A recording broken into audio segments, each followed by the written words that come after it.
ও যুবক, ও মুসলমান, কোরআনে মাজিদের একটি মজার সূরা আছে। কোরআনে মাজিদের এমন একটি সূরা, যে সূরার মধ্যে আল্লাহ রাব্বুল আলামিন শুধু বলেছেন ফাবিআই আলাই রাব্বিকুমা তুকাদ্দিবান। আল্লাহ বারবার বলছেন, এ বান্দা, আমি আল্লাহ তোকে এত নিয়ামত দান করেছি রে বান্দা। এ বান্দা, তুই আমার নিয়ামতের কিভাবে শুকরিয়া আদায় করবি? আমার কোন নিয়ামতটাকে তুই অস্বীকার করবি রে বান্দা? আমার নিয়ামতকে অস্বীকার করার মতো তোর কোনো উপায় নাই। ফাবিআই আলাই রাব্বিকুমা তুকাদ্দিবান।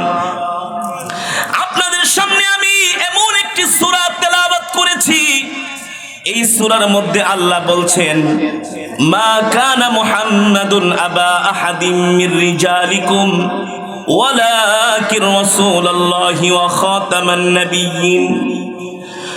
ওগো প্রিয় হাবিব, আপনি আমার বন্ধু, আপনি হচ্ছেন শেষ নবী। আপনার পরে আমি আল্লাহ দুনিয়ার জমিনে আর কোন নবী পাঠাবো না। মা কানা মুহাম্মাদুন আবা আহাদিম মির রিজালিকুম ওয়ালাকিন রাসূলুল্লাহি ওয়া খাতামান নাবিয়্যিন। এ যুবক, আল্লাহ বলছেন, ওগো বন্ধু, প্রিয় হাবিব, আপনি হচ্ছেন শেষ নবী। আপনার পরে আমি আর কোন নবী দুনিয়ার জমিনে আগমন করবে না। আমি আল্লাহ আপনাকে দুনিয়ার জমিনে পাঠিয়ে আমি আল্লাহ নবুয়তের দরজার মধ্যে একটা তালা মেরে দিয়েছি। কি মেরে দিয়েছি? তালা মেরে দিয়েছি। আপনার পরে আর কোন নবী আসবে না। আপনি হচ্ছেন রাহমাতুল লিল আলামিন, ইমামুল আম্বিয়া, সাইয়্যিদুল মুরসালিন, খাতামুন নবিয়্যিন। ওগো নবী, আমি আল্লাহ আপনাকে সবচাইতে বড় একটা মুজিজা দান করেছি। সেই মুজিজার নাম হচ্ছে গোটা 30 পারা কোরআন। ঠিক আল্লাহ রাব্বুল আলামিন এই দুনিয়ার জমিনে যারা কোরআনকে মুহাব্বত করবে রে বাবা, ও যুবক,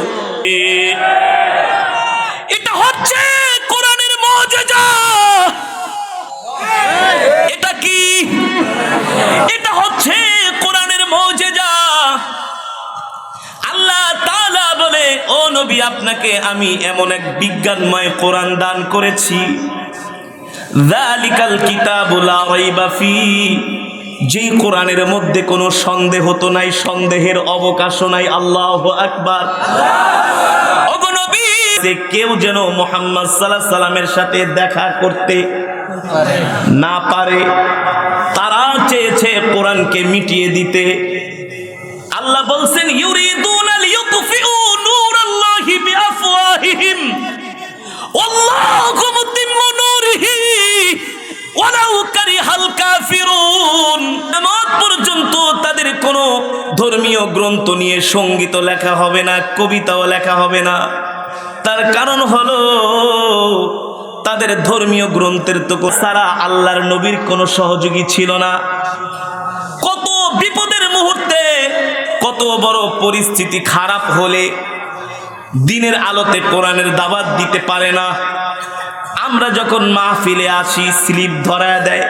কি স্লিপ ধরা? এত পড়েছেন, এত পড়েছেন, পড়তে পড়তে কোরআনের কপি এক জায়গায় দিয়ে ক্ষয় হয়ে গেছে। আল্লাহু আকবার।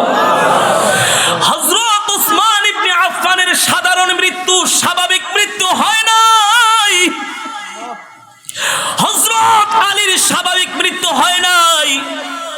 সাহাবায়ে কেরামের ম্যাক্সিমাম স্বাভাবিক মৃত্যু হয় নাই, জিহাদের ময়দানে শাহাদাত বরণ করেছে।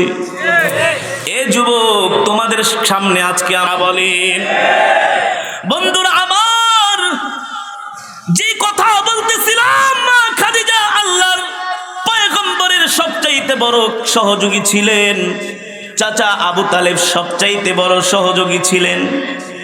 আল্লাহর নবী হেরা গুহায় গিয়েছেন, মা খাদিজাও আল্লাহর পয়গম্বরকে খাবার দিয়ে আসতেন হেরা গুহায়। 40 মণ স্বর্ণ নিয়ে মা খাদিজা আল্লাহর নবীকে বিবাহ করলেন। সব স্বর্ণগুলো আল্লাহর রাস্তায় দান করে দিলেন রে যুবক। এ যুবক, ইসলামের জন্য মা খাদিজা কত মেহনত করেছে, কত ত্যাগ স্বীকার করেছে রে যুবক। আজকে আমরা এই নবীওয়ালা কাজ, দ্বীনওয়ালা কাজ ছেড়ে দেওয়ার কারণে, কোরআনের দাওয়াত সারা পৃথিবীর মাঝে ছড়িয়ে না দেওয়ার কারণে আজকে সারা পৃথিবীতে আমরা মুসলমান মার খাইতেছি, ঠিক কিনা বলেন?